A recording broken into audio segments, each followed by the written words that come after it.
They say a single photograph can hold the weight of 1,000 voices. But there are some photographs that carry the weight of humanity itself. This is one of them. It was taken on August 10th, 1945, the day after the atomic bomb destroyed the city of Nagasaki. In front of Michino Station, amid the ashes and twisted remains of what was once a thriving Japanese city, a mother sat with her child. Both were injured. Both were silent.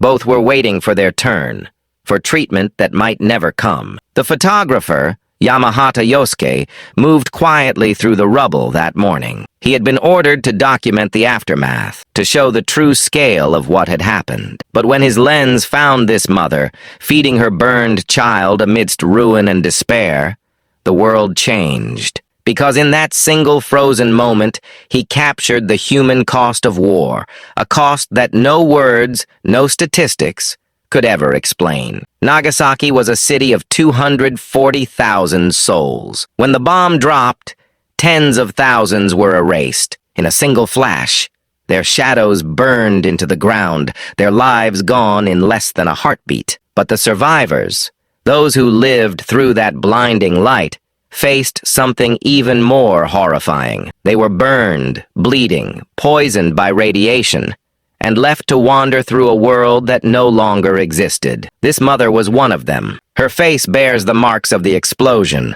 blistered skin, eyes heavy with exhaustion. Yet she does not cry. She looks down at her child with quiet determination. Her left arm cradles the baby, whose tiny body is covered in burns and ash. The child's mouth searches for milk, for life, for something that feels human again. Behind them, the ruins of Nagasaki whisper stories of fire and silence. The wind carries the scent of smoke and death. People sit on the ground, some motionless, some barely breathing, waiting for help that will never come soon enough. No one is shouting. No one is screaming. It is as if the city itself has forgotten how to speak. Yamahata doesn't intervene. He cannot.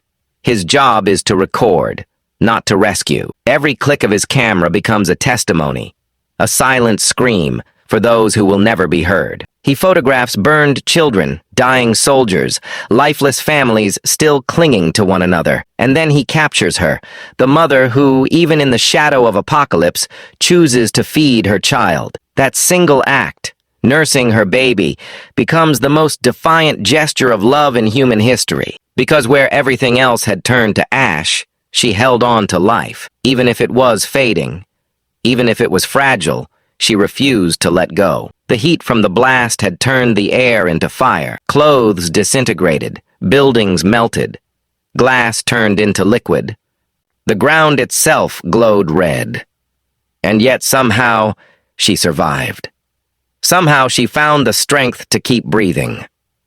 Historians would later describe the aftermath of Nagasaki as a city turned into a bowl of fire. For miles, nothing stood. The river was filled with corpses. The hills burned for days. Those who survived wandered naked, their skin peeling from their flesh, crying for water. But water was poison now. It carried the invisible death of radiation. Still, life tried to continue. Mothers searched for children. Children searched for parents. And in that unbearable chaos, one woman chose to sit down, hold her baby close, and offer the only thing she had left: love. The baby's body trembles in her arms. His eyes are half closed, his breath shallow. He doesn't understand what happened. He only knows his mother's warmth. To him, the world may still feel safe for a moment.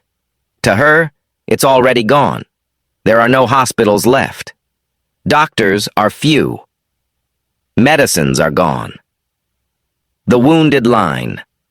Up outside what used to be train stations, schools, and temples, waiting for aid that's barely enough for anyone.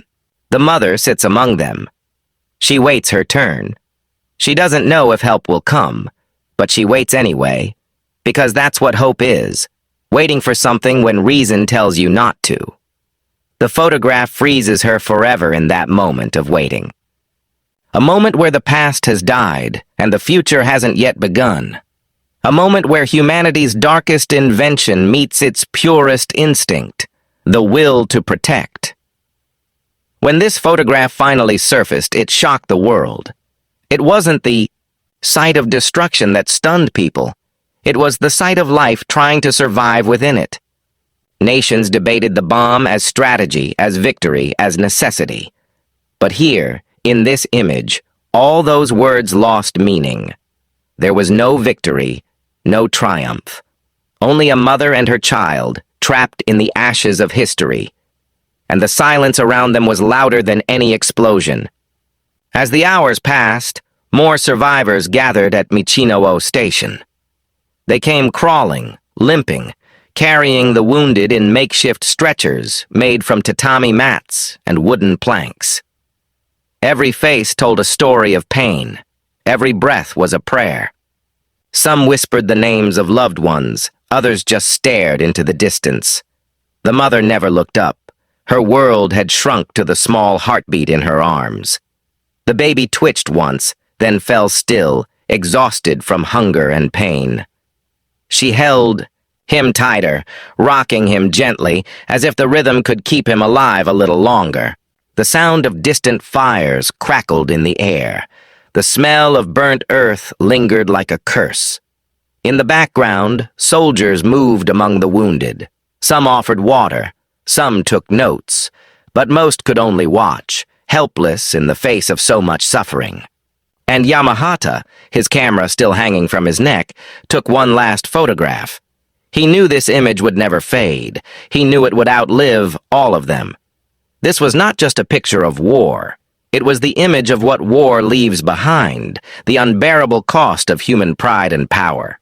Because no matter how many nations rise or fall, no matter how many flags are planted, the story of this mother will always whisper the same truth.